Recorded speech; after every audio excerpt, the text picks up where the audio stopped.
100%. Red and blue, purple like Prince. Red and blue, purple the Benz. Change up the circle of friends. The netheroo circle the twins. 75 ever since. 70 wives in the Benz. Red and blue, purple like Prince. Red and blue, purple like Prince. Red and blue, purple like Prince. Red and blue, purple like Prince. Peace, family. Welcome to another episode, Underground Railroad Productions. This your host, Brother Rich. As you can see, I'm here with the Blue Pillar. No doubt. We at UGR Studios in Brooklyn. My brother's about to head to Atlanta to be with all the pillars. Mama Pill, Green Pill, Blue Pill, Red Pill, Little Pill. You know what I'm saying? All the pills. But check it, man. Mr. Law 44. I'm glad we got Mr. Law 44 here, man. You know, it's funny. I was watching an old Phil Valentine tape the other day. It's called One Up on the Frequency. And I said, oh. Classic. I said, that's Blue Pill there. I said, look at Blue Pill there. Yo, you been around this information for a long time, my brother. Very, very long time. Bro, I try to tell you, I started this. So, in fact, you bought Phil Valentine too, Brother Shabazz, right? Brother Shabazz was a VHS, seller at the time, and based on an experience that I had by acquiring my very first Phil Valentine VHS and the effect that it had on me, because he was talking my language, he was decoding movies. You know what I'm saying? He was talking metaphysics. And I was primed for metaphysics by my upbringing by way of cartoons and comic books. You know what I'm saying? So, and my father had always told us to look for subliminal messages in movies. So I was going to see these movies, but there was nobody there to necessarily decode. We were just having conversations with ourselves. And upon me starting, or I didn't start the hip-hop newspaper, I was the editor of the hip-hop newspaper. It was started by a fellow friend of mine named JP. And once our newspaper got started, a brother named Black Dot, who we all affectionately know as Black Dot, came on board. And me and him was discussing our love for metaphysics and Phil Valentine. So I was like, yo, why don't we bring this brother to a youthful audience, as opposed to when I was going to his lectures, I was the only one under 40 in the audience, and I was the only one asking questions. So I could only assume that he was preaching to the choir, and the elders in the room, either one didn't know exactly what he was talking about, two, they weren't retrofitted to go where he was going with the information, meaning they didn't represent the future, you know what I'm saying, of where this information was going, and three,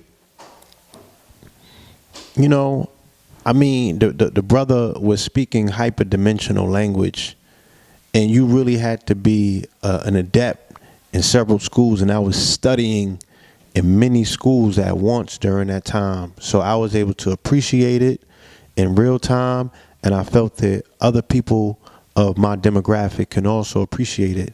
So me and Black Dot approached Brother Shabazz with the idea, of which he thought was a good idea because he had some connects, and he definitely had a direct link to the brother Reverend Dr. Phil Valentine, and we brought in a angel investor, a silent partner, who was able to put the bread up, and the rest is history. I fell back into what I was doing, you know what I'm saying, I faded into the background, and let them brothers do what they did at the forefront, and I continued to run the newspaper and infiltrate the matrix, be the blue pill, you know what I'm saying? Infiltrate the matrix from the inside. So my focus was more so on the music industry, and Black Dot and Brother Shabazz and our other brother who will remain a silent partner, he was able to orchestrate and initiate the forum that became known as the Metaphysical Underground, which around 2006, 2007, transitioned into the modern form, the current modern day form of what we understand is to be the conscious community. You know what I'm saying? And all of that was based on the events that took place in Brooklyn, and then the power was transitioned to Harlem via Sarnetta. Since you have such a a thorough understanding at this point, you've been exposed to so much metaphysics, so many school of thought, so many philosophies, so many ideologies. We've seen everything just... The internet was the era where everybody met face to face. I'm 5%er. I mean face to face with this nigga that's in the metaphysics. I mean face to face with this nigga that's black power. I mean face to face with this Hebrew Israelite. I mean face to face with this dude that says he's Kemetic. And everybody kind of clash. Yeah. The ideas, the philosophies just kind of clash with each other. And I guess the people that are watching were forced to pick and choose what aspect of each religion or a form of spirituality that they wanted to go with. Something totally different from what we had in the 80s when it was like specific organizations. Being that you've been around so much, what do you take from that? Seeing what happened this year and last year, what's your take on that? What you mentioned is something that's very unique to us as a people. Never before have we been interfacing or interacting with one another to a degree where everyone was attempting to be put into one house. Okay, I would beg to differ that that's not supposed to happen. All right, if you look at the aspect of quote unquote we call Black Americans, okay, and Moors, pull your panties out your bunches. You understand what I'm talking about here? All right, right. You have brothers from Florida with their own dialect. You know what I'm saying? Their own customs, their own ways. Brothers from New Orleans, own customs, their own ways. You got brothers from the Midwest, Detroit, Chicago, own forays, own ways, and what have you. You got New Yorkers, right? 5 boroughs each are divided up based on our own fashion, our own vernacular, our own, our own style, our own this, our own that. Very rarely do you even see a cohesiveness or togetherness or collectiveness, right? You go to D.C., they got their own thing in D.C. You know what I'm saying? You go to the Carolinas, you know what I mean? They have their own look. They got their own thing. Yes, we are all fitting under this umbrella of what's called, quote unquote, Black America, but it's segmented for a particular reason. And when you put those people in close proximity to another, one of them are going to try to forcefully assimilate the other. You know what I'm saying? So what we see with consciousness is somewhat of the same thing. I keep mentioning this concept of micro, macro, micro, macro. What you have with the conscious community is an ability, right, to condense a fishbowl to a very small, concentrated size where you can look at the dynamics of who we are as a people, and it plays out the same way. So now we're trying to fit everyone into this one house. Mind you, into one room. Not even different rooms like, yo, my father has many rooms in his mansion. You know what I'm saying? You can go here, you can go there. You know what I'm saying? You in that room, it's like, nah, you want to take the Mexican route. You feel me? Yo, we got 3 mats and we got 50 people in one room. Somebody's going to get kicked in the mouth. Somebody's going to get elbowed. Somebody's going to get herbed. You know what I'm saying? No, nigga. It's like the why me pins. You feel me? You sleeping under the bench. You know what I'm saying? You got to sleep near the toilet. Like somebody's going to take a L. And you might have been royalty in your house, but now you're a vagrant in somebody else's. You know what I mean? So we got a opportunity to see that everything ain't supposed to be mixed. You know what I'm saying? We are not a monolithic people. I'm sorry, family. Because of people's customs and their mores and what have you, especially based on dogmatic religion, nobody's going to acquiesce their traditions and their customs to come into somebody else's to do their thing and still hold on to what it is that's theirs. Like, that's what's unique to them. That is what they derive their power from. Let them be that.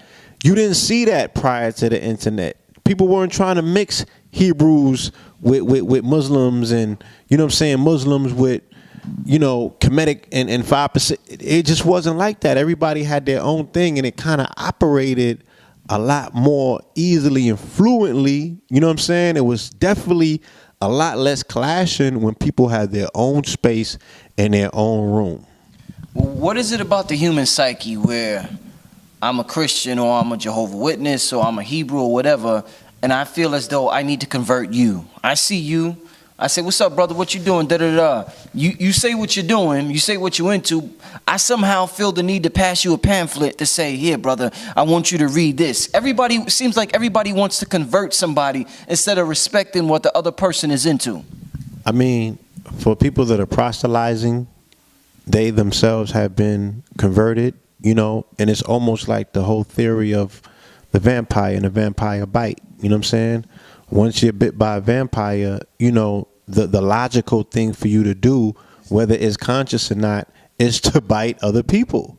You know what I'm saying? It's to convert other people. Even if you look at the concept of what they talk about with abuse, you know what I'm saying? How people that have been abused have a tendency to want to abuse other people, you know?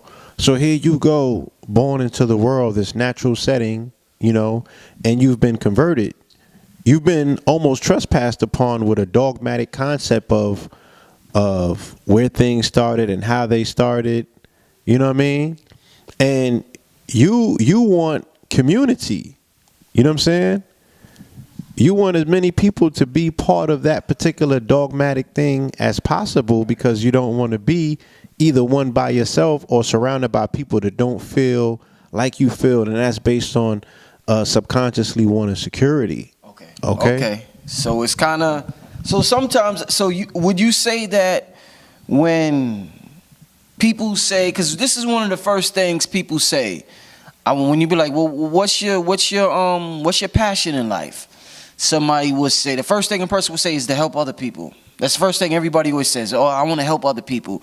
Do you think that sometimes trying to help somebody else can come from, or liberate the people comes from a selfish motive where I need to feel secure in being conscious. So you doing this other shit, I need more conscious. You know how they say misery love company? I guess every frequency loves the company of that. Every company loves the frequency that they're on. So they want everybody to participate in it. Do you get what I'm trying to say? I do. Okay, so yeah, talk about this. So I mean, like, is it selfish to try to help somebody sometimes? I guess that, you know, to sum it up. It's funny. Like these are conversations that I have in private with a lot of people that I know that observe the community but are not necessarily part of it. You know, and sometimes they might come at me and they be like, well, who are you to help people? You know what I'm saying? Like, what right do you have to wake people up if they're comfortably asleep? Like as if I'm doing a disservice. And I've seen how that works against some people. I've definitely seen how it works in favor. Trying to wake somebody up? Yeah. Okay. You know what I mean? You know, I would dare say everyone has the right to know, quote unquote, truth and be woke. Yeah. But everybody's not ready to be woke. You know what I'm saying? We go right back to the Matrix and these concepts, you know.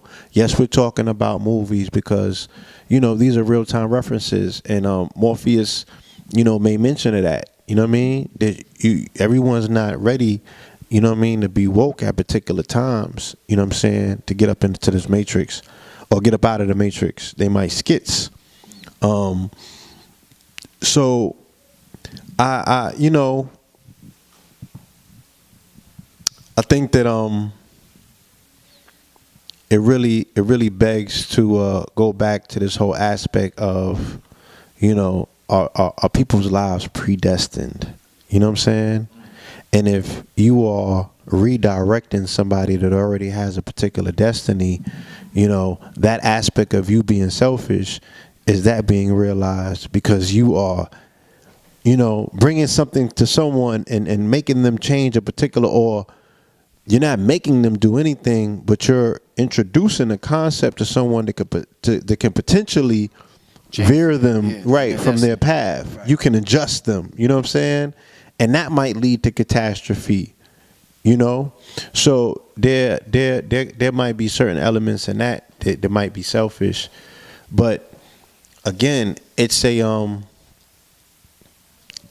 love and a passion for what one feels. Again, is based on your belief system. You believe that what you know is the right thing. You believe that what you're doing is the right thing. You believe that where you're going is the right place. And you want to share that. You want to open that up. You want to expand that field for other people, especially those that you see that are suffering. You know what I'm saying? Especially those that you see, you know, can possibly use this, you know what I'm saying, for their own particular self-salvation. You know what I mean? So out of the love that you might have for the people, yes, you know, in some regards, you might end up being selfish without realizing that, hey, you know what I'm saying, maybe this person has a job to play in the church. Maybe this person has a job to play on their 9 to 5. Maybe, you know what I'm saying, it might have been selfish of me to pull them away from that. You know what I'm saying? Maybe that 401k or them benefits supposed to kick in later on because they had to take care of their parents when they was in their 60s. And you know what I mean? Like, you don't really know how the hand plays, right, or how these hands are dealt. Again, and that goes back to predestiny, and that goes back to having some sort of a predetermined, quote unquote, faith or belief system. You feel me? Because now we're talking about them spooky things. There's a word you mentioned a lot just now, belief. You said belief a couple of times. Coming up into you know, my knowledge, knowledge of self and consciousness. You know, I always, you know, sometime I would be outside and I would be speaking. I was in front of the brother, you know, the brother Say Cool on 25th. Yeah, he's like across the street from something. The brother Say Cool. I remember one time I was building with a couple of older brothers out there. I was probably like 21, and I was telling them about what my belief system and what I believe in. They was like, belief, you gotta know. Belief is to believe in a lie. You have to know. Be live. Be live. I get it to Eddie. Yeah, that's the number one Eddie Mann in the conscious community. Everybody knows the etymology of belief. That's the be lie. So, brother, that's binding. So I always heard brothers say, you know, belief is, you know, you have to know. So I said to myself, okay, even if I know, at that time I knew. Let's say I know something. There was a time when I just knew I was right about Jesus Christ when I was 16. But then it turned out I was wrong. There was a time when I knew something about Kemet. Years later, I was wrong. You might be wrong. There was a lot of things in life, Blue, with I just knew. They keep saying you got to know. I knew, but then I found out I was wrong. So what I want to ask you, my good brother, is, do you think to say I know something, I get the confidence in it, but does it limit you from progressing or maybe advancing past it? Because what if I just stayed in the knowing stage in Jesus? I would have never advanced past that, because I'm saying to myself, I know it, so I can't be wrong. I know it. I don't care. I can have irrefutable evidence. But I would have said, I know this is right. So isn't that like kind of restrictive? Belief is a precursor to knowledge. Okay. Knowledge is like, or knowing, right? The knowing is like they're always pushing the goalpost back. You know what I'm saying? You'll never necessarily get there in this life, right? Okay. It's from the cradle to the grave. It's like, you know what I mean? You're not going to know that you knew until you know. Okay. And you ain't going to know until you're gone. Until you're gone. You make, you know what I'm saying? You depart from this particular phase and you're able to, you know, have a different perspective, right? Based on you access a different level, a different quantum field to say, okay, now I can look back on that thing and say, either I knew or I didn't. You ain't gonna know until you check out. Right. You know what I'm saying? And even based on that, you know what I'm saying, I'm led to believe, right? I said belief. I'm led to believe that based on what a person's mental fixations are about what it is they think that they believe, that's what they're gonna experience in this quote unquote afterlife. Steep. You feel me? Yeah. I feel that you know, and these are based on some accounts that I get from people who have return visits from people who they love dearly, who have transitioned. And some of them come back and they tell them things that are point on, and others come back and they're disappointed, you know, about what it is that they thought that they knew in this lifetime. You know what I'm saying? But I do think that there's like a Jesus heaven for Jesus lovers. You feel me? I think that there's an Allah heaven for Allah lovers. I think that it's all figmented in your imagination at the end of the day. You know what I mean? And I think that imagination allows you continuously to go into different quantum fields, because if they say that we live in so many parallel dimensions, if they say that it's a multiverse, all that shit is the same, how lame is that? Yeah. Come on now. Well, you just brought up another word that's very, very, very, very popular right now amongst the spiritualists, conspiracy theories, a lot of different communities, and that word is the Mandela effect. You brought up parallel realities. What can you I mean, like, man, listen, sometimes this shit gets so confusing, I just got to put every book down, everything down, and just take a break. What can you tell us about the Mandela effect and parallel realities, my brother? I can only speak on what I myself have experienced. You know what I'm saying? Before they had a name for the Mandela effect, I was one of the adherents to the concept or the quote unquote belief that when I heard Mandela made transition, I was like, he died already. You feel me? Like, what are you talking about? He made transition. When I heard John Glenn made transition the other day, I was like, he died already. You feel me? So there's a sense that, okay, if there are tinkering with time and space continuum, which is dealing with the law of 44, because time and space equal 44, you know, if there's any tinkering dealing with time and space continuum, then time is being warped, you know. And we know from the Manhattan Project, you know what I'm saying, or the Philadelphia experience, don't get me wrong, or forgive me if I am wrong. I'm sure that I'll be corrected in the comments. Shout out to the comment section, okay?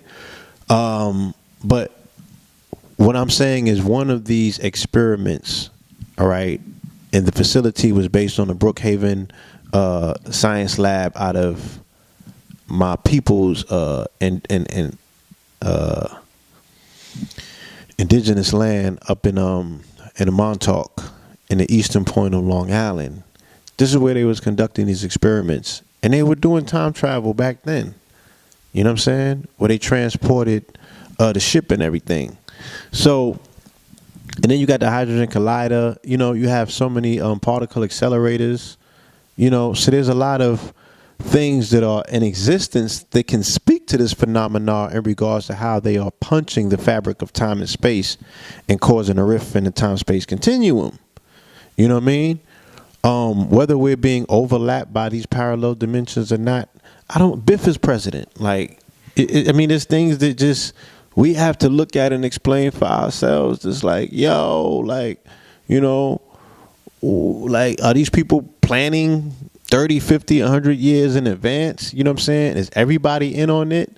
Is it a global cabal to that degree with the Japanese artists with G.I. Joe? And, you know, I seen Red showing that footage the other day. Cobra Commander, Transformers. Like, we've been primed this long. Like, they prepared us that long. They walked these dogs that far to get us ready for this. So the jury for me is still out on the Mandela effect and flat earth and all of that. I'm still studying. I've been studying too much on what it is that I'm researching to really dip into that bag as of yet. I got a whole list of folders that I got to catch up to, and that's a little bit down the ways. I ain't get there yet. You feel me? But I can speak on what I've experienced myself. You know what I mean? What have I experienced myself is, like I said, when Mandela made transition, I felt that he had already made transition, and there was other several instances that have happened as of recently that I had to sit back and be like, yo, we've been here already. Like, what are you talking about? You feel me? Like, how many times was Ruby D dying? Like, she kept dying. Like, I'm like, yo, Ruby D dead already. You feel me? So it's just things like that you know what I mean? I've had the ability to peep it. But then they got a whole name for it and the concept and the theory and everything. So I'm going to leave that one to Phil Valentine. Shout out to the brother, Dr. Phil Valentine. He's going to be touching on that and many other things in February. Yeah, you're doing the one up on the frequency, right? What'd you say? You're going to be doing the interview with him. Yeah. So I definitely look forward to that. The one-on-one interview with Phil live on stage at St. Francis College. You and your brother performing, right? I think yes, I just seen something today saying y'all performing. Red and blue, purple, like Prince. Word. So yeah, we bringing that. So basically, we're going into 2017. This year, the Gregorian year is just about up. Is there anything you think you look forward to, or from your studies of happening in 2017? Again, in 2016, in 2015, the assault, especially in this community, started on certain genres of sciences, and they were labeled. We're not going to get into the labels and everything, but there was a lot of doubt that was cast upon the relevancy or the effectiveness or the efficiency of these particular sciences. Numerology. Pseudo-science, they say pseudo. Okay. I was trying to not make mention of it, but yeah. Spookism. Spookism, spooky, pseudo, right? So they said numerology was pseudo. They said astrology pseudo. Okay? I'm sure that, you know, I'm not going to give them an opportunity to say the law of 44 is pseudo, so we ain't even going to go there. But, you know, these particular sciences were labeled pseudosciences, right? Because, of course, this is what the European has taught as well. So if we look at the effectiveness, or we look at the proof of what 9 years stand for, okay, and 9 years stand for, of course, it was dealing with the scorpionic energy of death, which only means transformation, which only means regeneration, right? That whole 8 cycle is dealing with endings. I mean, that 9 cycle is dealing with endings. You know, is dealing with the end of cycles in particular. You feel me? Or the end of an era. Then we can look at the microcosmic aspects of this community in particular, and we saw a lot of endings take place. And we also saw a lot of transitional you know, passings, you know what I'm saying, quote unquote deaths. So what I saw is the forming of the Celestial Council, the grand body, all right, comprised of our kings, our entire royal bodies, the court of the advisors, the court of the priesthood, right, of which, let's take a run through it. Natalie Cole. And don't be myopic with your views, people. Like, oh, she's not a member of the conscious community. I'm talking about us as a people, all right? I'm going to let you do the segregational aspects of how you start breaking people down to boxes within boxes within boxes within boxes. Natalie Cole, right? Your mama them grew up with her, okay? So she was like the princess because she was the daughter of the king, Nat King Cole. Like I said, in these titles transcend your concepts of what a king is, whether he's ordained, he ain't had a castle or a kingdom. Nigga, Nat King Cole, okay? And his daughter was Natalie Cole, right? And then directly after her, we lost the grandmother, okay? We lost Dr. Frances Cress Welsing, you know what I'm saying? And then we lost Dr. Delbert Blair. And then we just started, the ball just started rolling. Maurice White, you know what I'm saying? These are the entertainers, which are very important to the court, you know what I'm saying? And we lost, right? We lost the prince, you know what I'm saying? So you got your princesses, you got your queens, you got your princess, you know, Dr. Sabi, you know what I'm saying? Who in the ancient times, the priesthoods were also the medicine men, you know what I'm saying? Or the healers for that matter, right? Because sorcery or witchcraft or all of these particular things are pretty much rooted in herbology, okay? So we continuously saw our family checking out and making transition. I'm sure that you'll fill in the blanks, you know what I'm saying? Anybody that you could think of that I might have omitted? Fife Dog, you know what I'm saying? Who else? Because we did a lot of these eulogies right here on these channels. You know, too many to name. So many. You know what I'm saying? Blair, right? I definitely said Double Blair. And rest in peace to all of our esteemed elders who have joined the realms of the ancestors. Okay? And we saw a lot of different institutions come to an end. Hopefully, you know what I'm saying, we've seen the ending of the debate forum because that's what people have wanted. They've claimed that it's stagnating us as a community, quote unquote, it's holding us back. I would be the first to go on record and say that the debate forums definitely had its positives as well, you know what I'm saying, based on the exchange of information. But going into 1 year, it is definitely, it's indicative of us to unite around something. I didn't say that all houses or all factions need to be united, you know what I'm saying? But there is something that we as a people must unite around, you know what I mean, irrespective of conflict and confusion, you know. So that's what I hope to see. In 2017, it's really on us to be contagiously optimistic, you know what I'm saying? Especially those of us that are considered visionaries, those of us that are considered, you know, to have a particular level of insight that people are gravitating towards. I don't want to say followers or leaders. I don't like those words, you know, but we provide a level of insight, you know what I'm saying, a forward vision, you know what I'm saying. I like to think of us as futurists. So what is it? What type of plays are we willing to make for the future?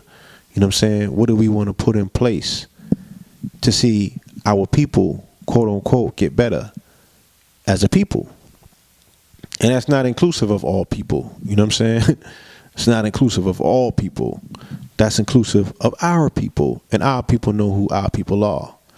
So I look forward to that. You know, I look forward. We definitely are going to be ramping up the retreat schedule for next year. We have the next one at the end of March. You could go to shastamedicine.com. We have the dates up there, the payment plans and everything. So once I experience the power of being able to really help people and effectively change lives, you know, based on implementing and utilizing this information in real time, you know what I'm saying? I never look back, you know what I mean? And I coming out of those mountains and coming back into the city, I went through some transitional periods, you know what I'm saying, like immediately. But I had to go through that, and I'm good now. You know, I'm healed.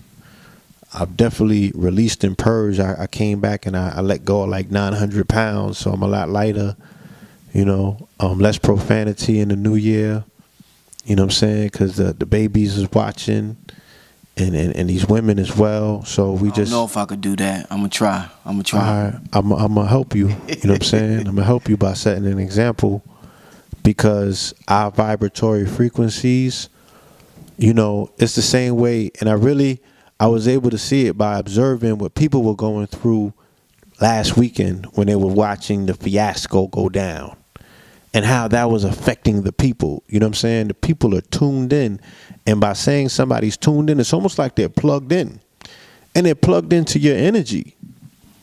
So the people who they're watching, the people who they're tuned into, they're tapped into their energy. And if we're going to sit up here and talk about how entertainers and rappers and stuff like that and their fluctuation of energy affects the people that are tuned into them, and we see the effect of it based on the level of ratchetness, then we have to take the same responsibility, because they're putting us on the same plateau as those people. Right, okay. You know what I'm saying? And the energy fluctuation is the same. So I saw a lot more argumentative cattiness in the community based on the diet, you know, what people were eating. Because as Red Pill has pointed out before, you just don't eat by putting food into your mouth. You know what I'm saying? It's what you put into your eyes, what you allow into your ears. You know what I mean? So what's going on in your kitchen, your bedroom, and your living room, all of that is digestible. All of that is food, and what you eat is who you are. That becomes you. So I just seen like the shit turned it turned into Battleship, and these was like on the different platforms. One platform shooting at another, this live stream going up, that live stream, like I couldn't believe what I was seeing. So I just made a decision that I was going to stay as far away from it as possible, because it was a necessary meltdown. You know what I mean? And even when I was looking at a nature special, and it was talking about Chernobyl, and they was talking about nuclear meltdowns, You feel me? And even in those particular situations, in nuclear meltdowns, right, given amount of time and left unalone, new life springs forth. Even from the nuclear disaster of nuclear meltdowns, fresh life still springs forth. It buds, you know what I'm saying? So it's the same thing as this. It's the end of a cycle, right? It's a violent end of a cycle because of the aggressiveness of what we're dealing with, right? That 9th month, when you're born, family, that's nothing polite. That's nothing light work. You know what I'm saying? It's nothing lightweight. It's a violent process that can ultimately end in your death because there's a lot of blood involved. There's a lot of pain involved. You know what I'm saying? But what comes out of that is birth. What comes out of that is a new life. What comes out of that is pleasantries. It puts smiles on everybody's face. Everyone is elated. But when the woman is going through, you know what I'm saying, contractions and labor, it ain't nothing nice. Ain't nobody smiling. You feel me? But she's still giving birth. So that's what I'm witnessing in this community at the same time. And that's the responsibility as parents that we have for whatever we're giving birth to in this one year, this one cycle. You know what I'm saying? We don't need to harp on what's been done this year. That's buried, it's dead. We're going to heap dirt on it, you know what I'm saying, for a reason. But we're also in remembrance of our ancestors, you know what I'm saying, who are, like I said, they're part of a celestial council. Let's tap in. Let's get in tune with them. You know what I'm saying? They running plays. They there for a reason. You know, it's not arbitrary that they are collectively there together at this particular time. Now it is time to really, depend on the power of our ancestry and our internal fortitude to bring about the best that we have, you know what I'm saying, internally and outward. You know, let the people see the best of us now. That's what I look forward to. And please, more women on these platforms. I want more women, but I'm going to tell you a problem. Me and you, Red, a couple of people talked about it. YouTube is so ruthless in the comments section. A lot of women, they get on that camera, they can't take the criticism. It's harsh. They're going to comment on your looks. They're going to comment on your voice. They're going to comment on your skin complexion. If you're at home, they're going to comment on your home. They're going to comment on your family. They're going to comment on your ideology. It's hard, my brother, to get up here and speak on YouTube. So there's a lot of sharp brothers and sisters at home that refuse to get on this motherfucker because they like, nope, I'm not letting them niggas tear me down. Nope. So, you know, I do encourage more sisters to holler at me and, with your information, brothers as well. But I understand what the people, what they don't want to be up against, you know what I'm saying, the YouTube comment section. Comment on the power that the trolls have had over sharp individuals. Maybe I'm going to use myself as an example. Yeah. I was extremely affected Sometimes it's not trolls, it's just constructive criticism. Go ahead, brother. Constructive criticism. I appreciate criticism. I grow from it. You know what I'm saying? Anybody and everybody that knows me knows that I will sit there and take what other people would normally fold to. You know what I'm saying? I'll take notes and I'll improve upon those points because I can grow from that. You feel me? I have it in me that I'm divested of an ego where I don't see myself, you know what I'm saying, the way that other people see me. And that's not detracting from who I am. I'm just saying that I'm not so far out that I don't allow myself to be centered where I can hear people out. You feel me? Or I can see myself through other people's eyes. You know, I can externalize my experience and see what other people are seeing. If in fact it has any validity to it, you know what I'm saying? And I'm able to assess, well, if this person coming from a place of hate or a place of love. But the trolls is different, you know. And when I came out of the mountains, I was clean slate. You know what I'm saying? I was totally open and receptive to all different kind of energy. You know what I mean? And I was very peaceful and fun loving, and I was in nature. You know what I'm saying? So I was one with nature. And it's like when I got into the comment section, which I normally don't do, and I started seeing the vitriol, the unnecessary vitriol for a person's experience. Like people being super duper critical of what other people choose to do at their time or what they choose to do in ceremony with indigenous elders and things of that nature. Like, why would you sit with Native Americans when there's water issues in Flint? I'm like, we sat with the indigenous elders for Flint as well. We just didn't go to Flint. Same way we didn't go to Standing Rock. You know what I'm saying? We still was speaking about water in particular.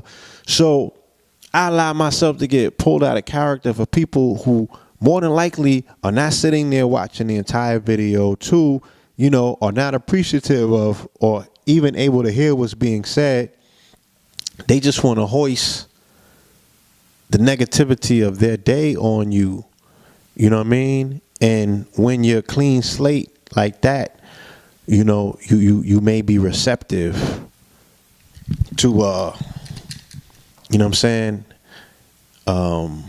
inviting some of that energy into your field, you know, instead of blocking it. And then when I got back to New York, forget about it. You know, the environment, it impacted me in a way which it sent me for a tailspin, because the city is it's a very toxic city. You know what I'm saying? This is a very toxic city. I love my city. I was born and bred here. It's part of who I am to the bone gristle, granted. But, you know, when I came back and I really saw this place for what it is, and then I saw the character of the city on the people, you know what I'm saying? And then that was compounded by the fact that we are in Christmas time. So if people are on a I don't give a F about you attitude, then you got to time that times 100. They don't care. You know what I'm saying? The anxiety level is at an all-time high out here. People will step over their bodies to get to where they're going. You know what I mean? And there's just no love. Like, there's no love in this city during Christmas time. People need to get what they getting and get to going. And you need to get out the way, or they're going to run through you. It's old ladies bumping us, and you know what I'm saying? Like, I went from seeing maybe at most 500 people a day to 50,000. You know what I'm saying? You're on a train with 100-something people in one car, and no one's looking at each other. No one's greeting each other. No one's smiling. You feel me? I seen militia when I was out of town who couldn't help but be pleasant. Like, how's your day? Good day. Like, skinheads and all of that. Like, they still had to give it up, because that you got to see people like it's only you and them. You know what I'm saying? The whole fabrication of when you got 50,000 people around you, people are allowed to be non-responsive. People are allowed to be rude. People are allowed to be the way that people are in these environments. You know what I'm saying? So that same energy or that same attitude is what people are coming into these comment sections with. You know what I'm saying? They're waking up with just real, they're just, they seem to be, should I say, because I don't know for sure, but they seem to be, you know what I'm saying, like just grappling whatever internal issues they're grappling with, dispossessed as people, you know what I'm saying, and just like, why would you come to a channel like this that deals with upliftment, positivity, you know what I'm saying, productivity, spirituality? Why would somebody come to a channel like this to pass on hate? I don't get that. You feel me? But it is what it is, because we live in an internet age. And as we can see with the fake news campaigns, you know what I'm saying, a lot of what it is that we do is under attack. And it's only going to intensify as we move into the age of trolling. Our president is a troll, you know what I'm saying? Or the president is a troll. So, as I always say, whoever sits in that seat, you know what I'm saying, of 1600 Pennsylvania Street, once you look at the map and you see exactly where the quote-unquote White House sits, that energy permeates, okay? From that box, from that district, it's going to permeate through the rest of this country, and people take on the attitude of the president, all right? It's going to affect and it's going to impact people. So, and they're already laying the groundwork by telling you about hackers and cyber this and cyber that. So it's all going to be cyber. It's all going to be trolls. People are going to be getting hacked, you know what I mean? And people are going to be forcing to respond to things that aren't there. They showed you the technology where they can make people's mouths move. Manchurian candidate. You're going to see people doing things that are not them. I already experienced it earlier today with somebody thinking that they saw something in the video and they calling me going crazy. And I'm like, it wasn't even me. You feel me? Like, you got to take your time in the digital world because this is digital. You know what I'm saying? This is all about composites. It's not real. You feel me? That's why I do the most that I can to interface and interact with people in real time, in real places. Go to these cities, meet these people, show them that, you know, we are accessible. You know what I mean? But even that's going to be cut down to a minimum. You're going to have to come to the mountains where it's really real, you know, really outside of the matrix and really get unplugged and experience this and appreciate it for what it is, man, because, you know, I just want to advocate life. I want to advocate living, you know, not surviving. You know what I'm saying? I want to advocate like going above and beyond. You know what I'm saying? 2020. I'm going to be 44 in 2020. So that's my campaign. Like, I'm a futurist. You feel me? So I want to be able to share that with the world or the people in the world that can appreciate that. You know what I'm saying? So we can create an environment for these babies so their genius can flourish. Like, I want to see babies come to these channels and do the knowledge. You know what I'm saying? I've always said that. I want to know what the babies think. You know what I'm saying? Like, I want to interview children and find out how they feel about an impending Trump presidency. You know, what do they know about the KKK? Are these children so naive that they're not even being taught this in school or their homes? Do they not know? Do they have no idea? You know what I'm saying? Like, it's conversations that we need to have that when I'm clicking on YouTube, I don't be seeing these conversations being had. There's a lot of other distractions that people are giving their attention and energy to. The ancestors said we live in the Maya. I think they called this world the Maya. The illusion. Yeah, the illusion. So, you know, modern physicists call it a virtual reality. Quantum physicists call it a virtual reality. Yes, that's another So thing. if this is a virtual reality that we live in, and we log on to the computer online, so that's like a virtual reality within a virtual reality. So if we're supposed to have a certain mind frame when we go on YouTube, when we go on Facebook, when we go anywhere on the internet, because we know that's a virtual reality, what mind frame should we have, being that we know we're soul beings in this world, because this is a computer, this is a virtual reality. This is the same thing as that motherfucking computer, that motherfucking social media. Polite dropped it in the video I did with him. This is all social media. Somewhere right now, there's a motherfucker, pardon my language, but I need to use that to get this point across, somewhere in another galaxy watching us like we're social media. They say that nigga blue pill and red pill going in. I mean, blue pill, red pill, and rich, they going in. They watching us like how we watch YouTube. We're social media. Facts. How should we respond to this life? Because you're telling us we need to respond a certain way to the computer. How should we respond to this life since this is an illusion? This shit ain't real, blue pill. I mean, should I be homeless? Should I be fucked up? Should I not care? Talk to me, brother. no. You have to, if we looked at the world or we looked at life, right, as a computer simulation, then we understand that it's held together based on a particular set of codes and precepts. So, you know, we need to hack life the same way that they hack computers. Okay. You know what I'm saying? Because hacking means coming up with solutions. That's all hackers do. You know what I'm saying? And we get into the coding. That's all Law 44 is about, is that I'm trying in the best way possible that I can to show people that we live in a computer simulation. That's hackable, though. You know what I'm saying? I'm hacking it. You feel me? I might not have cracked the $44 trillion check, even though I can show you that they have a $44 trillion check that they accidentally gave to a brother who went to the bank and his bank account registered. It said it had $44 trillion in it. You know what I'm saying? So this thing is hackable, but I can't quantify everything that I do in dollars and cents. It's much more important than that. But what's the key to hacking this reality, Blue Pill? If we know keys, if I'm a computer program, I know certain keys to hacking the computer. What's the key? Some of the keys to hacking this reality, brother. I'm not giving that up on camera. Okay.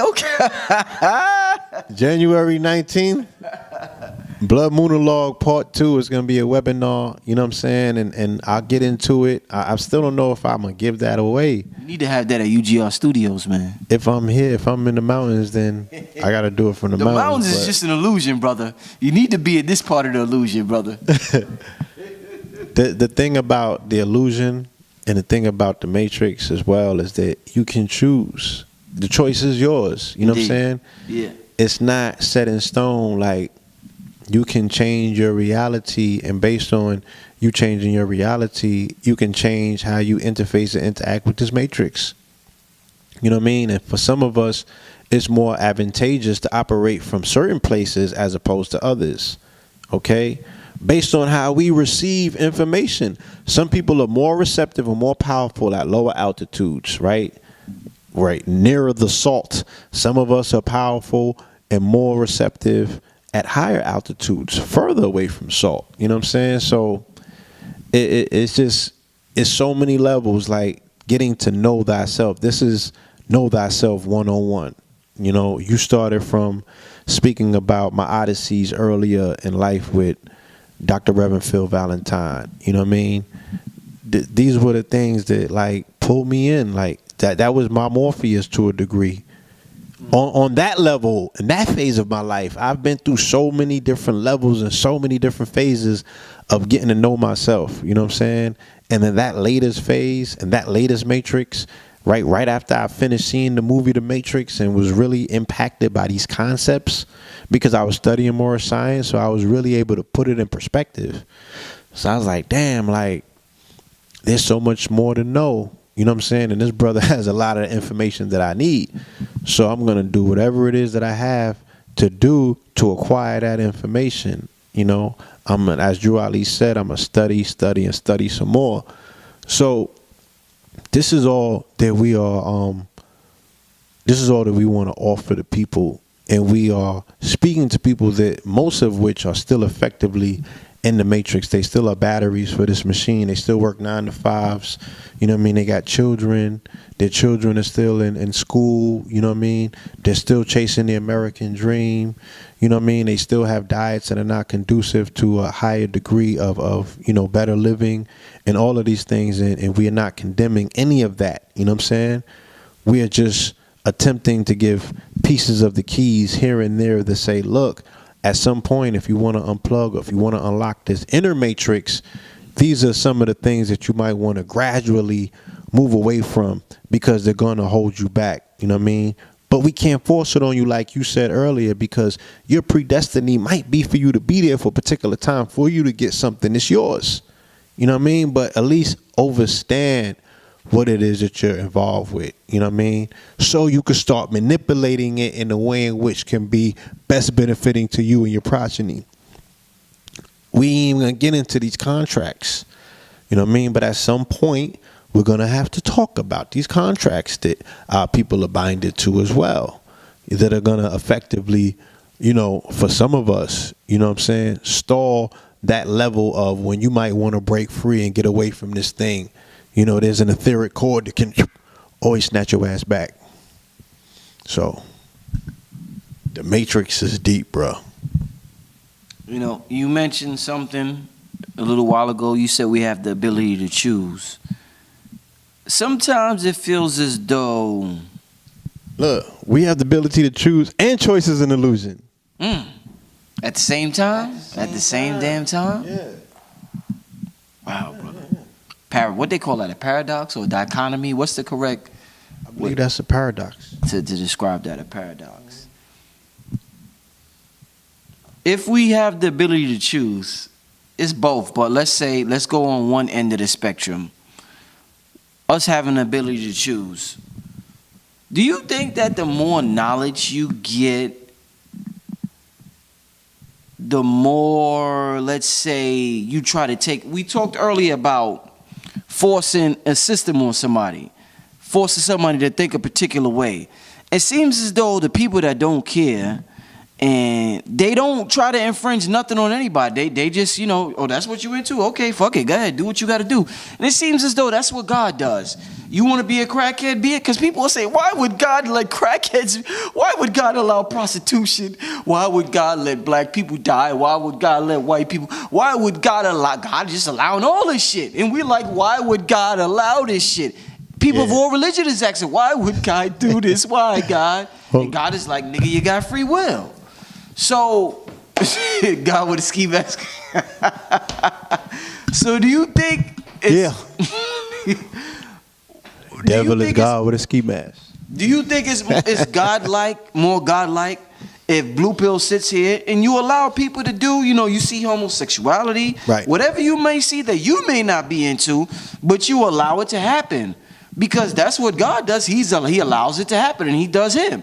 Is that because it seems like the people that, the more knowledge you get, you're telling somebody, don't do this, don't do that, don't do this, don't do that. That's wrong, that's right. Eat this, don't eat a burger, eat a veggie burger, stay away from soy.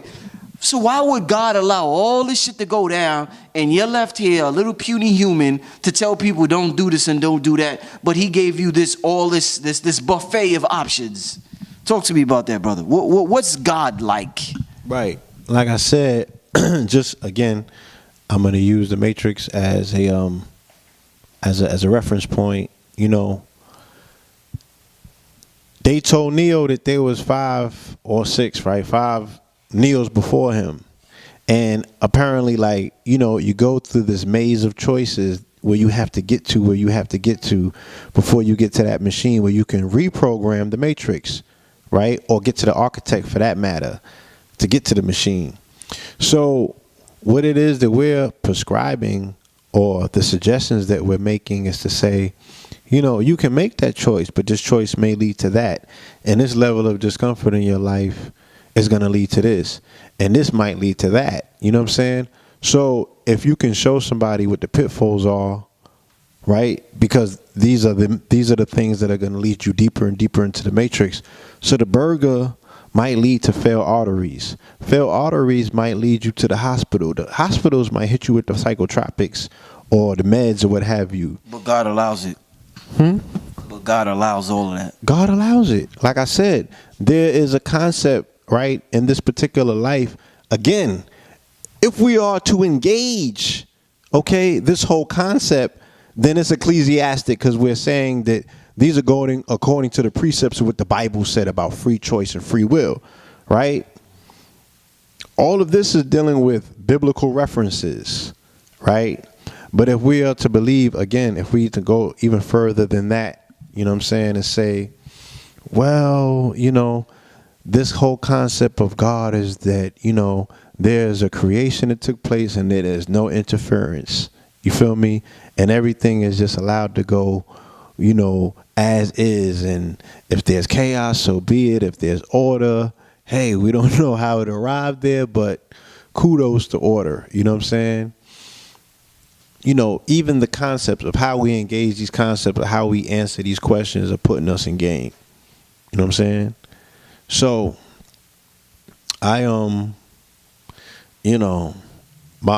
but before I knew the concept of who and what, quote unquote, God was, I thought my father was God.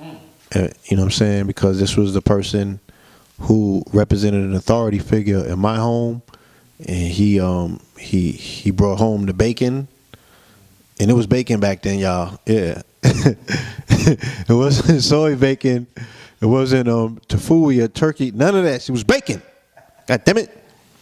And pancakes with butter. Not margarine either, butter. Okay? And Mrs. Butterworth syrup. Right? And my father told me something that has always stuck. You gotta allow people to be different. It was as simple as that. Like, that was his axiom. Allow people to be different. And that's always stuck with me. So I've been able to use that, you know what I'm saying, as I move through life. And I've been able to counsel other people in our community that might beat up, you know what I'm saying, on. And he's like, also, those that cry the most about something that's who they are. They trying to hide something. You know what I'm saying? Wait, say that again. Those who what? Those who point fingers the most or most accusatory about something, like homo, faggot, faggot. He's like, yeah, those are faggots. The ones that to make go the most hard on a particular issue. The ones that go hard on, and I see it in politics a lot. The Republicans that are so anti this, anti that, they be that. So again, macro, you could sit back and just watch how things play out. The people in this community why are they hard on that? Because they don't like that aspect of themselves. Yes, so they're their grappling. way of getting rid of the guilt is by projecting a hatred of it. Exactly. Okay. Exactly. So you gotta watch those people. You know what I'm saying? You know, like there's people in the community. They always, everybody that I meet, they be like, "Yo, this person said, did you be having orgies?" Those people want to be in orgies. You know what I'm saying? Why would you always bring that up and put people in that perspective? Like that speaks to that person's psyche. You know what I'm saying? So there are certain things that my God, my authority figure was able to give me and imbue me with, that I was able to move through life and be able to avoid certain landmines. So what I can do is always reach back and give that to others so they can avoid those particular landmines. In this land or this life of all of these free choices, you feel me? Where, according to the biblical aspect of things, God contracted with the devil, whoever he is, okay? And he's like, yo, if you can spend them, right, then they're yours. I'm not going to interfere. I'm going to step back. If you can put them in game, then there's yours, right? And he even tried it, like, if y'all seen The Temptation of Christ, you know what I'm saying? And all of that, like he had to try it with Christ in the desert, according to the mythos and the narrative. You know what I'm saying? And apparently based on that particular test, Christ was able to pass that test. You know what I'm saying? Many of these other people, for whatever reason, you know, they have not. Again, if we're talking about it in the biblical sense. Now, if we're talking about man's inclinations to just do certain things based on he has the ability or the free will to do them, you know what I'm saying? Then that's what he's led to do as well. What comes out of it, I have no idea other than to go outside and look at what I look at. You know what I mean? Do I think that man voluntarily or willingly wakes up every day and wants to put on a dress and lipstick? I don't know how natural that is. You feel me? But my daddy said let them be. So that's what it is. Last question, Blue. I know you got to catch this flight. In terms of programming, there's been a lot of talk about programming. People have been talking about quantum physics. You talked to Jewel here, mentioned quantum physics. Why does it seem as though, you did a show recently about the whole Messiah thing that I didn't even put out yet. I'm going to put that out soon. But it seems as though throughout history and present day, a lot of leaders, a lot of people with power, leaders, are psychopaths. For some reason, psychopaths have the ability to break through the everyday programming. If we create our reality, if life is about thoughts, if life is about imagination, it seems as though a person that isn't that sick and fucked up in the head, they go along with the program more than a psychopath. A psychopath breaks through that shit. And for some reason, he feels invincible. He feels unstoppable until one thing, he just comes crashing down. But he has this period where he's able to rise above everybody else, get a gathering, get followers, get women, or get whatever he has to get to be that psychopath, that historical figure that he's meant to be. A lot of leaders in countries are psychopaths, fucked up in the head. We've seen it with leaders in the community. We could talk about Bambaataa. And I'm not saying he's a psychopath, but that's some sick shit that went down that I heard about. We could talk about Dr. York. I heard a lot of sick, fucked up shit from Dr. York. And the list goes on and on and on with these men with power. We see it all the time in movies. People with power usually turn the Vatican, religions, the priests, For some reason, I'm like, why all these motherfuckers with power psychopaths? They're sick in the head. What is it about them that enables them to get to a level of power and break through the everyday programming of just being a regular Joe Schmo? Absolute power corrupts absolutely. Let's take the prime example of the day, Donald Trump, right? But before you answer that, Blue, I'm sorry. Before you answer, absolute power corrupts absolutely. Yeah. They might have been a psychopath before they got the absolute power. It's not like they just became a psychopath once they got the power.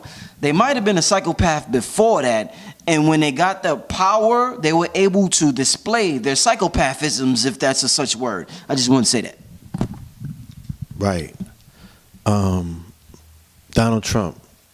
Donald Trump was a psychopath before he was able to obtain the presidency of the United States. Now, what we're going to see is his psychopathology on 100. You know what I'm saying?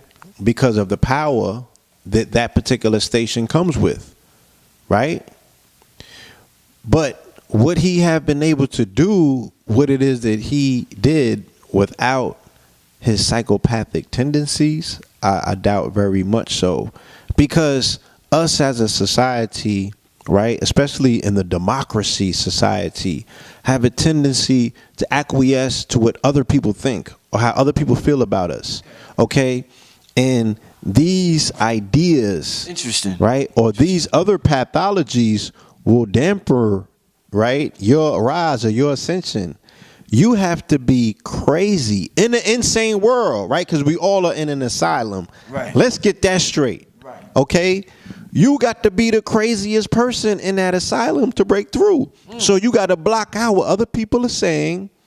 You have to totally be unfazed by what you're seeing in terms of what other people are saying about you. And you know what I mean? Like, so he had to totally be deranged in his demeanor to go through all of the hatred that people had for him that he may have very well accrued upon himself, right? But the result of that, because this is a person that's narcissistic, so he loves himself to such a degree that if he was able to entertain anything of what was being said about him, he might doubt himself. Right. And once he doubted himself, then what he was pushing in terms of, if we're looking right at a person and we imagine the mental bubble above you that's breaking through ceilings, right? You know what I'm saying? Before you even get there, you can't see it, but just imagine it. Imagine that mental bubble that you're pushing through that's undeterred by what anybody says or thinks about you. You're just pushing forward, almost like bullheaded. You know what I'm saying? The minute that that bull pick his head up, there's swords waiting. You know what I'm saying? There's bullseye shots. There's all sorts of things. But as long as you remain bullheaded and you have those horns as your protection, then you can barrel through everything. You have to be psychopathic in that regard if you want to claim the throne in the asylum. Steve, brother. Whew. Okay? God damn. Whew. That's what I'm saying. Like, the tree huggers, this ain't for y'all. Bro, that might have been the deepest shit I heard this whole year. The tree huggers, this ain't for y'all. Damn. You know what I'm saying? Like, the age of the herbivore and all of that, this might not be your thing. You're not going to get it with the peace rallies. You feel me? You have to be, like, bullheaded. You got to barrel through the opposition. You have to not be concerned with trampling people. Okay? If you want to get to the top of the pile. Once you get to the top, what you do is on you. You can switch up. You know what I'm saying? But be aware, Caesar. You feel me? They coming with them knives. So let's be clear. This is Rome. You know what I'm saying? This is not motherfucking subterranean, sub-Saharan Africa. Okay? You're not living in the pygmy village. And even in ancient Kemet, they was getting busy. So, in order to change the dynamics of this thing, like, you know, it really, like, you have to understand the level of sickness that is not only taking place, but what has took place. What this thing has been built upon, how many caucuses, the rotten caucuses and what have you. Like, this is the Kali Yuga. Like, you really, you got to get busy. You got to be willing to get bloody and dirty to deal with this thing the way that it needs to be dealt with if you hope to turn it around. You feel me? But there are certain aspects, like we was talking about in the interview, you know, there's your prophethood and there's your priesthood. You know what I'm saying? And a person could be a priest and a prophet. You know what I mean? The priestly aspect of how you deal with things is one way, and your healing capacity. Prophet aspect is just like the mythical character of Jesus. You was in the pit with the dealers, the hustlers, the pimps, the prostitutes. Okay? And that's dealing with the whole aspects of your lower self and your higher self. That's dealing with the root chakras, the pit. That's the dungeon. That's Malkuth. Like, this is where, that's the, You feel me? So you're going to have to be able to master both of those particular extremes. You know, if you are the one. I'm only speaking to the one. The 99% do not know what the fuck I'm talking about. And I tried to make it through this thing without lacing y'all with expletives. My father's an English professor. I'm not. All right? You got to give me an E for effort. God damn it. I got a command of a 10,000 word vocabulary plus. But, you know, like the brother said, there's certain times when we have to put the exclamation points on it. And these are 4-letter words, so I can use them. Right? Because I'm master of the law 44. So with that, brother, yeah, I think that wraps that up. I know you gotta catch this flight, brother. Leave your info for the people. Like I said, shastamedicine.com. The site is updated, you know what I'm saying? And we are taking entries and inquiries and payments for the upcoming retreats that we're going to be having. It's going to be at the end of March. We're going to do one in the end of April. And we're going to be doing them consecutively for people, you know what I mean? Because we can't fit but so many people up there at once, you know what I mean? And we definitely want the family to get this in real time next year. So you can cleanse yourself and go back into this matrix, this world as healers, as Morpheus is pulling people out of the matrix. We're going to need that. All right. Apparelnormal.com. We have a very exciting, new entries coming. That Sabi hoodie is doing this thing, or that Sabi gear for that matter, the legend. Blood Monologues Part 2. I don't have the Eventbrite link available, but it will be on January 19th. That's 9/11 backwards, the day before inauguration. All right? It's going to be a Thursday. They're going to inaugurate the dude on a Friday. You know what I'm saying? They're going to put the people in game on a Friday. You know what I'm saying? So we'll be doing something the day before that on 1/19. I will definitely entertain the aspect of doing it here at UGR Studios. You know what I'm saying? I definitely want to bless the brother in the audience as well with this offering. Okay? About 20 people in here. Yeah, we could fit. That's the thing. Like, I just wanted a quiet environment where the audio could be respected. I have to be very respectful of the people because I need y'all to get this. You know what I'm saying? And it's going to be right around the time leading up to Super Bowl. So we're going to show you the whole Super Bowl layout of how we predict Super Bowls using the law of 44. You know what I'm saying? And how these are all astrological stories that we can track in real time and how that permeates. We're going to show you how, real time, how the NFL is the new religion. Not just play, talk. They use that, they say it to y'all, but I'm going to show it to you. The NFL is the new religion. Okay? So we're going to lay it out. We have to might combine the titles because I need to do Winning Room Part 2 and I need to do the Blood Monologues together. They're going to converge and we're going to have some of that Fear of a Black and More Messiah in there. At All Roads Meet, January 19th, you know? Brother Red has something, I think a week after that in Richmond with the Fear of a Black and More Messiah. But I'll let him promote that. All right? Blue Pillar 44 on Instagram. Thank you to everybody who has been hollering at me on IG, coming over from these platforms, especially the people I wake up every morning now, the 44 News in my DM. You know what I'm saying? They're on it. They got the eagle eye for it. Yeah, the researches are there. The twinpillars.bandcamp.com. The brother Red Pill's Scorpion King album, right? I was like the ghost face to his Raekwon on that. I got some amazing verses. And I got a project coming too. You know, we're going to put this single together and we're going to package something up for the people. But it's going to be an exciting 2017. Like I said, family, we want to be extremely optimistic going into this new year. I've learned so many things in the last 2 or 3 months that helps totally take me out of the realm of fear and despair. You know, I just have to enact these things on self first so I can share them with the people, the quote unquote people. I'm talking about a very small collective that can handle this type of information and can utilize it for their liberation, you know. So we're just working. Like, the work has intensified, continues. I'm going to meet with Mama Pill right now to get some directions about where, you know, she wants us to take certain things in regards to this healing. You know what I'm saying? So we're carrying a legacy. KT is doing his thing. Like, that's Jesus saying, we got to tell you, Black Jesus is on his job. He's on his J.O. He got a book on Seymour's coming out. You know what I'm saying? Those Dakotas is retarded. Like, shout out to KT. He killed that interview with Supernova Slum. Yeah, shout out to Supernova Slum, Queen Afua, and the entire family, the Healing family. You know what I'm saying? Shout out to Brother Samaj, Baba Beharu. Shout out to the legends. Shout out to everybody that's out there doing the work, and those in the audience that, you know, because people is hitting me up. They want to come in now. They see what's taking place in the community.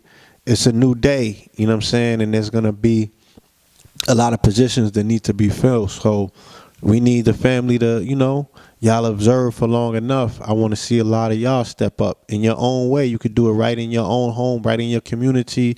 You could do it where you are, you know. Let's just be the beacons of light. Let's be the change that we're looking for. You know what I mean? Let's not expect it to come. If you're looking for it to come out of the sky, it's the same thing for looking for the shit on YouTube. Okay? It's no difference, because YouTube is coming out of the sky. Where does cyberspace exist? Okay? So with that, family, peace. Peace, family. Peace, family. This Brother Rich from UGR, urging all my viewers and subscribers to help support the channel by donating just $1 to the UGR PayPal account.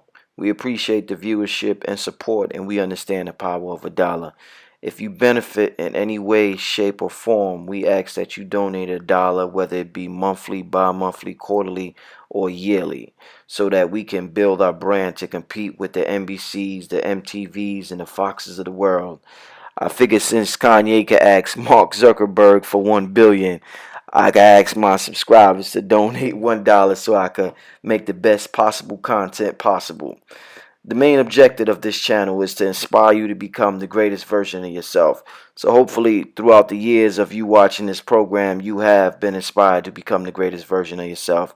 If you would like to donate, you could go to www.paypal.com and send a donation to richandmerit7@yahoo.com.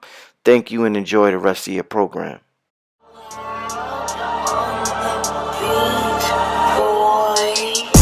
I'm on 100%. Red and blue, purple like Prince.